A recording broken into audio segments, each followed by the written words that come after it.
Hi hello friends, എല്ലാ കൂട്ടുകാർക്കും പുതിയൊരു റിവ്യൂയിലേക്ക് സ്വാഗതം.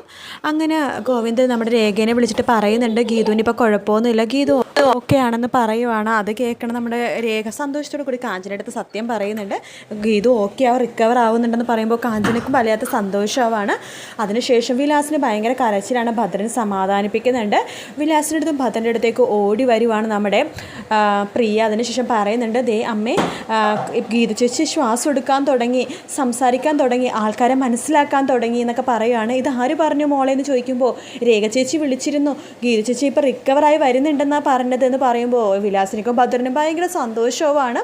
അതിനുശേഷം നമ്മുടെ വിലാസിന് പറയുന്നുണ്ട്, എടാ വിനോദേ, പ്രിയേനെ എത്രയും പെട്ടെന്ന് അവളുടെ വീട്ടിൽ കൊണ്ടാക്ക്, എന്നിട്ട് നമുക്ക് 3 പേർക്കും കൂടി ബാംഗ്ലൂർക്ക് ടിക്കറ്റ് ബുക്ക് ചെയ്യും. ഇന്ന് തന്നെ എനിക്ക് എൻ്റെ മോളെ കാണാൻ പോകണം, എനിക്കെൻ്റെ മോളെ കാണണം, കൂടെ ഇരിക്കണം എന്നൊക്കെ വിലാസിനി പറയുവാണ്. ആ സമയത്ത് ഭദ്രൻ പറയണ്ട, അതെ അതെ മോളെ എത്രയും പെട്ടെന്ന് വീട്ടിൽ കൊണ്ടാക്ക്, അതിനുശേഷം നമുക്ക് ബാംഗ്ലൂർ പോകാമെന്ന് പറയുന്നുണ്ട്. വിലാസിനി പറയുന്നുണ്ട്, ഇനി എൻ്റെ മോളെ ഞാൻ എവിടെയും വിടില്ല, എൻ്റെ കൂടെ ഇവിടെ നിർത്തും കുറച്ച് ദിവസം എന്ന് പറയുമ്പോൾ ഭദ്രൻ്റെ അടുത്ത് വായിക്ക് പറയണം, അതെ അതെ ഇവിടെ നിൽക്കട്ടെ, ഇവിടെ നിൽക്കും, ഗോവിന്ദായിട്ടുള്ള ബന്ധം ഏർപ്പെട്ടാലും പൈസ കിട്ടുമല്ലോ എന്നിങ്ങനെ പറയുവാണ്. പിന്നെ കാണിക്കണം നമ്മുടെ അയ്യപ്പേട്ടനെയും രേഖേനെയും കാഞ്ചനെയാണ്. അവർ ഭഗവാന്റെ മുമ്പിൽ പ്രാർത്ഥിക്കുകയാണ്. സന്തോഷത്തോടു കൂടി നമ്മുടെ അയ്യപ്പേട്ടൻ പറയുന്നുണ്ട്, ഞാൻ ഏറ്റവും കൂടുതൽ ജീവിതത്തിൽ സന്തോഷിച്ചത് ഗോവിന്ദൻ കുഞ്ഞിൻ്റെ കല്യാണ സമയത്താണ്. ഇപ്പം അത് കഴിഞ്ഞിട്ട് ഞാൻ സന്തോഷിക്കണം. ഈ ഒരു സമയത്താണ് നമ്മുടെ ഗീതുമോൾ റിക്കവറായെന്ന് അറിയണ ഈ സമയത്ത് നമ്മുടെ ഭഗവാൻ എന്തൊക്കെ ലീലാവിലാസങ്ങളാണ് ചെയ്യണത്. എന്തായാലും സ്നേഹിക്കുന്ന ആൾക്കാരെ ഭഗവാൻ ഒരിക്കലും കൈവിടില്ല എന്നൊക്കെ പറയുകയാണ്. എടുത്ത വഴിക്ക് കാഞ്ചന പറയുന്നുണ്ട്, ഗീതു നേരും നെറിവും അതുപോലെ തന്നെ അന്തസ്സുള്ള പെണ്ണാണെങ്കിൽ ഇങ്ങോട്ട് വരില്ല എന്നൊക്കെ പറയുന്നു കേട്ടോ. അതിനുശേഷം നമ്മുടെ വിനോദിനോട് പറയുകയാണ്, എത്രയും പെട്ടെന്ന് ടിക്കറ്റ് ബുക്ക് ചെയ്ത് നമുക്ക് പോകാമെന്ന് പറയുവാണ് കേട്ടോ. ആ സമയത്ത് പ്രിയ വരുന്നുണ്ട്, ആരും ബാംഗ്ലൂർക്ക് പോകണ്ടെന്ന് പറയുകയാണ്. അത് കേൾക്കണ വിലാസിനിക്ക് ഭദ്രന് വരുന്നുണ്ട്. അതെ, ഞങ്ങളുടെ മോളെ എന്തായാലും കണ്ടേ പറ്റൂ, അവളെ കാണാതെ എനിക്കൊരു സമാധാനം ഇല്ലെന്ന് പറയുമ്പോൾ ഇപ്പം അവിടെ പോയിട്ട് കാര്യമില്ല, ആരെയും കാണിക്കില്ല എന്നാണ് ഗോവിന്ദേട്ടൻ പറഞ്ഞത്. എന്തായാലും ഗീതു ചേച്ചി ഓക്കെ ആകുമ്പോൾ ഗോവിന്ദേട്ടൻ തന്നെ ഇങ്ങോട്ട് കൊണ്ടുവരും എന്ന് പറയുവാണ്. അതുകൊണ്ട് ഇപ്പോൾ ആരും പോകേണ്ടെന്ന് പറയുമ്പോൾ വിനോദ് പറയുന്നുണ്ട്, പ്രിയെ എൻ്റെ ചേച്ചിയാണ്, ഇവരുടെ മകളാണ്, ഇവർക്ക് കാണണമെന്ന് ആഗ്രഹമില്ലെന്ന് പറയുമ്പോൾ എന്തായാലും ഇപ്പം പോകണ്ട എന്നാണ് പറഞ്ഞതെന്ന് പറഞ്ഞിട്ട് പ്രിയ അങ്ങോട്ടേക്ക് പോവാണ്. അതിനുശേഷം നമ്മുടെ അയ്യപ്പേട്ട ഗോവിന്ദനെ വിളിക്കുന്നുണ്ട്. കാര്യങ്ങളൊക്കെ ചോദിച്ച് അന്വേഷിക്കുന്ന സമയത്ത് ഗോവിന്ദനോട് പറയുന്നുണ്ട്, ഇപ്പോഴാണ് എനിക്ക് സമാധാനമായത് കുഞ്ഞെ, ഇനി നിങ്ങളുടെ ഒരുമിച്ച് ജീവിക്കണം, നിങ്ങൾക്ക് പിള്ളേരുണ്ടാവണം, ആ പിള്ളേരെ ഞാൻ ആനപ്പുറത്ത് കയറ്റുന്ന പോലെ എൻ്റെ മുതുകത്ത് കയറ്റി ഞാൻ നടത്തി കളിപ്പിക്കുമെന്നൊക്കെ പറയുമ്പോൾ ഗോവിന്ദ് പറയുന്നുണ്ട്, അതൊന്നും ഒരിക്കലും നടക്കില്ല. എൻ്റെ മുമ്പിൽ, അത് സ്വന്തം ഭർത്താവിൻ്റെ മുമ്പിൽ അഗ്നിസാക്ഷിയായിട്ട് ഞാൻ താലി കെട്ടിയത് അവളെ, എന്നിട്ട് എൻ്റെ മുമ്പിൽ കാമുകൻ്റെ കൂടെ ഇറങ്ങിപ്പോയവൾ അവൾ ഒരിക്കലും ഇനി ഭാര്യയായിട്ട് സ്നേഹിക്കാനോ സ്വീകരിക്കാനോ എനിക്ക് സാധിക്കില്ല.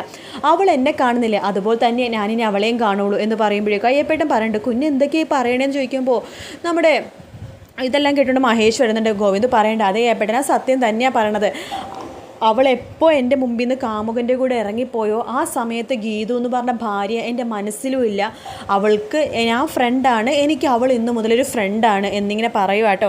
അയ്യപ്പേട്ടൻ അപ്പോൾ അത് കേൾക്കുമ്പോൾ വളരെയധികം വിഷമം തോന്നുകയാണ്. ഇങ്ങനെയൊന്നും പറയല്ലേ കുഞ്ഞ്, ഗീതു കുഞ്ഞ് ഓക്കെ ആകുമ്പോൾ അവളെയും കൂട്ടി ഇങ്ങോട്ട് വരണമെന്നൊക്കെ പറയുക കേട്ടോ. അപ്പോഴേക്കും മഹേഷ് അവിടെ മുമ്പിലേക്ക് വരുന്നുണ്ട് ഗോവിന്ദൻ്റെ. അയ്യപ്പേട്ട ഞാൻ പിന്നെ വിളിക്കാം, മഹേഷ് വന്നിട്ടുണ്ടെന്ന് പറയുവാണ്. ശരി കുഞ്ഞെന്ന് പറഞ്ഞിട്ട് അയ്യപ്പേട്ട ഫോൺ വെക്കുവാണ്. ശേഷം മഹേഷ് ഗോവിന്ദനോട് ചോദിക്കുന്നുണ്ട്, ഗോവിന്ദേ നീ പറഞ്ഞതൊക്കെ നിൻ്റെ മനസ്സിലുള്ള സത്യങ്ങൾ തന്നെയാണോ, നിനക്ക് ഗീതുവിനെ ഇനി ഒരിക്കലും ഭാര്യയായിട്ട് കാണാൻ സാധിക്കില്ല എന്ന് പറയുമ്പോൾ ഗോവിന്ദ് പറയുന്നുണ്ട്, ഞാനിതിന് അവളെ ഭാര്യയായിട്ട് കാണുന്നത്, ഒരിക്കലും അവളെ ഞാൻ എൻ്റെ ഭാര്യയായിട്ട് കാണില്ല, നിനക്കറിയാലോ ഞാൻ അവളെ ഒരുപാട് സ്നേഹിച്ചിട്ടുണ്ട്, ഭർത്താവെന്ന് പറഞ്ഞിട്ട് ഞാൻ അവളെ ഒരുപാട് അതിൻ്റെ കെയറിങ്ങും ഭർത്താവിൻ്റെ സ്നേഹമൊക്കെ ഞാൻ അവൾക്ക് കൊടുത്തിട്ടുണ്ട്, എന്നിട്ടും അവൾ എൻ്റെ ഒരു സ്നേഹത്തിന് ഒരു പുല്ല് വില പോലും തരാണ്ടല്ലേ അവൾ കാമുകൻ്റെ കൂടെ പോയത്, അവൾക്ക് ഞാൻ എപ്പോഴും ഒരു ബെസ്റ്റ് ഫ്രണ്ടാണ്, ഇനി എനിക്കും അവൾ ബെസ്റ്റ് ഫ്രണ്ടാന്ന് പറയുമ്പോൾ മഹേഷ് പറയുന്നുണ്ട്, ഇതൊക്കെ നിൻ്റെ മനസ്സിലെ തോന്നല, അതായത് ഗീതുവിനുള്ള പ്രണയം കൊണ്ട് നിനക്ക് തോന്നണതാന്ന് പറയുമ്പോൾ ഗോവിന്ദ് അതൊന്നും സമ്മതിക്കുന്നില്ല കേട്ടോ. ഇല്ല അങ്ങനെയൊന്നുമല്ല, എനിക്കിനി അവൾ അങ്ങനെയൊന്നും കാണാൻ സാധിക്കില്ല എന്ന് പറയണം, അവൾ എൻ്റെ ബെസ്റ്റ് ഫ്രണ്ടാണ്, എന്നും അങ്ങനെ തന്നെയായിരിക്കും, ഒരു ബെസ്റ്റ് ഫ്രണ്ടിനെ ആപത്ത് വരുമ്പോൾ നമ്മൾ സഹായിക്കില്ല, അതുപോലെ തന്നെയാണ് ഇതും എന്ന് ഗോവിന്ദ് മഹേഷിനോട് പറയാണ്. മഹേഷ് പറയണ്ട, എന്നിട്ടാണ് നീ രണ്ടാമത്തെ താലി കെട്ടിക്കൊടുത്തത്, അതോ ആ ഒരു ഉദ്ദേശത്തോടു കൂടി തന്നെയാണോ എന്ന് ചോദിക്കുമ്പോൾ അതെ, അവൾക്ക് എൻ്റെ ബെസ്റ്റ് ഫ്രണ്ടിന് സന്തോഷമാവുന്ന കാര്യങ്ങൾ ഞാൻ ചെയ്തു, അത്രയേ ഉള്ളൂ എന്ന് പറയാണ്. പിന്നെ കാണിക്കണ ഗീതുവിനെയാണ്. ഗീതുവിൻ്റെ അടുത്തേക്ക് ഡോക്ടർ വരുന്നുണ്ട്. ഗീതാഞ്ജലി ഇപ്പോൾ ഓക്കെ ആണോ ശ്വാസം എടുക്കാനൊക്കെ എന്ന് പറയുമ്പോൾ ഗീതു തലവെച്ചിട്ട് ഓക്കെ ആണെന്ന് കാണിക്കുന്നുണ്ട്. അതിനുശേഷം നമ്മുടെ ഡോക്ടർ ഒരു കൈയിൻ്റെ വിരലിങ്ങനെ കാണിക്കുകയാണ്, ഇതിൽ തന്നെ കോൺസെൻട്രേറ്റ് ചെയ്യാൻ പറ്റുമോ നോക്കാവോ എന്ന് ചോദിക്കുകയാണ്. അപ്പോൾ ഗീത അതിൽ കോൺസെൻട്രേറ്റ് ഒക്കെ ചെയ്യുന്നുണ്ട്, ഡോക്ടറിൻ്റെ വിരലിൻ്റെ തുമ്പ തന്നെ കോൺസെൻട്രേറ്റ് ചെയ്യുന്നുണ്ട്. അതിനുശേഷം ഡോക്ടർ നേഴ്സിനോട് ചോദിക്കേണ്ടത് ഓക്സിജൻ ലെവൽ ഇപ്പോൾ എത്രയാണ് ചോദിക്കുമ്പോൾ 87 പറയുമ്പോഴേക്കും അത് കുറവാണല്ലോ എന്ന് ഡോക്ടർ പറയുകയാണ്. അതിനുശേഷം കണ്ണൊക്കെ പരിശോധിക്കുന്നുണ്ട്, ബ്ലഡ് കുറവ് നന്നായിട്ടുണ്ട്. അതിനുശേഷം നമ്മുടെ ഡോക്ടർ ഗീതുവിനോട് ചോദിക്കുന്നുണ്ട്, ഗീതു ഈ മാസ്കൂരി ഒന്ന് ശ്വസിക്കാൻ നോക്കിയാലോ, പെട്ടെന്ന് റിക്കവർ ആവാൻ പറ്റും, അങ്ങനെയാണെങ്കിൽ തനിക്ക് താൻ ഓക്കെ ആണോ എന്ന് ചോദിക്കുമ്പോൾ ഗീതു തലയെ വെച്ചിട്ട് ഓക്കെ ആണെന്ന് കാണിക്കുന്നുണ്ട്. ഗോവിന്ദനെ കൂടി വിളിക്കൂ, ഗോവിന്ദൻ്റെ മുമ്പിൽ മാസ്ക് ഊരാന്ന് പറയുകയാണ്. അങ്ങനെ ഗോവിന്ദനെ വിളിപ്പിക്കുകയാണ്. ഗോവിന്ദനോട് പറയുന്നുണ്ട്, ഡോക്ടർ ഇതെൻ്റെ ഒരു പരീക്ഷണമാണ്, ഗീതാഞ്ജലി പെട്ടെന്ന് റിക്കവർ ആവാൻ വേണ്ടി ഞാൻ ചെയ്യുവാണ്.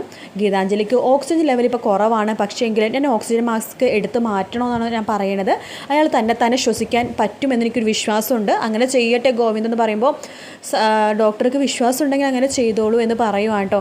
ആ സമയത്ത് ഡോക്ടർ നഴ്സിനോട് പറയുന്നുണ്ട്, ശരി എങ്കിൽ ആ മാസ്ക് ഊരിക്കോ നഴ്സേ എന്ന് പറയുവാണ്. അതിനുശേഷം നേഴ്സ് കൈവറച്ച് ആ മാസ്ക് ഊരാൻ വേണ്ടി പോവാണ്. ഗോവിന്ദൻ ആകെ ടെൻഷനാവാൻ കേട്ടോ. ഗീതു ഗോവിന്ദൻ തന്നെ ഇങ്ങനെ നോക്കിക്കൊണ്ട് ഇങ്ങനെ കിടക്കുവാണ്. ഡോക്ടർ ഇങ്ങനെ പ്രാർത്ഥനയോടുകൂടി ഡോക്ടർ ഇങ്ങനെ നിൽക്കുവാണ്. അങ്ങനെ നേഴ്സ് പതുക്കെ ആ മാസ്ക് ഊരുവാണ് കേട്ടോ. മാസ്ക് ഊരുമ്പോൾ ഒരു 10 സെക്കൻഡ് ഗീതു ശ്വാസം നന്നായിട്ട് തന്നെ എടുക്കുന്നുണ്ട്, സാധാരണ നോർമൽ പോലെ എടുക്കുന്നുണ്ട്. പെട്ടെന്നാണ് 10 സെക്കൻഡ് കഴിയുമ്പോൾ ഗീതുക്ക് ശ്വാസം മുട്ടൽ അനുഭവപ്പെടുന്നത്.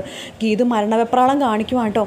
അത് കാണുമ്പോൾ ഗോവിന്ദൻ കയ്യും കാലൊക്കെ വെക്കാൻ, വേണ്ട ഡോക്ടർ വേണ്ട, അവൾക്ക് മാസ്ക് വെച്ച് കൊടുക്കുക, എനിക്കിത് കാണാൻ വയ്യ, അവൾ മരിച്ചു പോകും ഡോക്ടർ, വേണ്ട ഡോക്ടർ ഇങ്ങനെ ചെയ്യണ്ട, മാസ്ക് വെക്ക് എന്നിങ്ങനെ പറയാൻ കേട്ടോ ഗോവിന്ദ അലറിക്കൊണ്ട്. പക്ഷേ ഡോക്ടർ അത് വെക്കുന്നില്ല. ഗീതു ആണെങ്കിൽ ശ്വാസം കിട്ടാണ്ട് കണ്ണൊക്കെ മുകളിലേക്ക് ഇങ്ങനെ കൊണ്ടുവന്ന ഭാഗത്തോട് കൂട്ടാണ്ട് ഇന്നത്തെ എപ്പിസോഡ് തീരുന്നത്. വീഡിയോ ഇഷ്ടപ്പെട്ടെങ്കിൽ ലൈക്ക് ചെയ്യുക, സബ്സ്ക്രൈബ് ചെയ്യുക, കമൻറ്റ് ചെയ്യുക. മറ്റൊരു വീഡിയോ ആയിട്ട് വീണ്ടും കാണാം. Take care, by.